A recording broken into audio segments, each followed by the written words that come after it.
নির্বাচনের দিনক্ষণ নিয়ে এখনো নির্দিষ্ট করে কোনো পরিকল্পনা করেনি বিসিবি। ঈদের পর বিসিবি সভাপতি দেশে ফিরলে তা নিয়ে আলোচনা করবেন বোর্ড কর্মকর্তারা। এছাড়াও বিপিএল-এর সময় দল নির্বাচনে ফারুক আহমেদের একক সিদ্ধান্তই বিসিবিকে বিব্রতকর পরিস্থিতিতে ফেলেছে বলে উল্লেখ করেন বিসিবির দুই বোর্ড পরিচালক মাহবুবুল আনাম ও ফাহিম সিনহা। নিলয় মজুমদারের রিপোর্ট। আগামী অক্টোবরে অনুষ্ঠিত হওয়ার কথা বিসিবি নির্বাচন। হাতে সময় কম থাকায় সভাপতির চেয়ারে বসে টি-20 ইনিংস খেলার ঘোষণা দিয়েছিলেন আমিনুল ইসলাম বুলবুল। তবে তার নেতৃত্বে অনুষ্ঠিত হওয়া গত বোর্ড মিটিংয়ে নির্বাচন নিয়ে কোনো আলোচনা হয়নি। প্রথম বোর্ড মিটিংয়ে বুলবুলের প্রতি মুগ্ধতার কথা জানিয়েছেন বিসিবির বর্তমান সহসভাপতি ফাহিম সিনহা।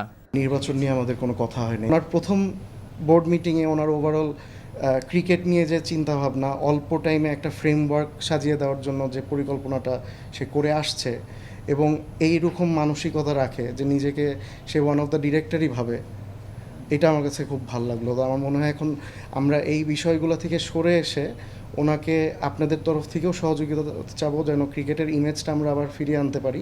গত বিপিএলে দুর্বার রাজশাহী ও চিটাগাং কিংসকে অন্তর্ভুক্ত করার সিদ্ধান্ত সাবেক সভাপতির একক ছিল বলে উল্লেখ করেন বোর্ডের আরেক পরিচালক মাহবুবুল আনাম। এই বিপিএলকে নিয়ে অনেক কিছু ঘটেছে।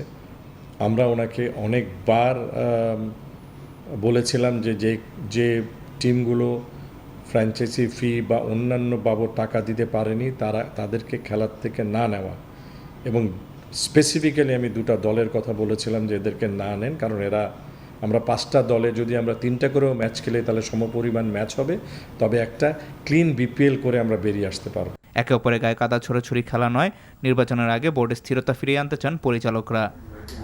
Niloy Majumdar, NTV news, Dhaka. এই ঈদে জামা জুতো অ্যাক্সেসরিজের ডিসকাউন্ট।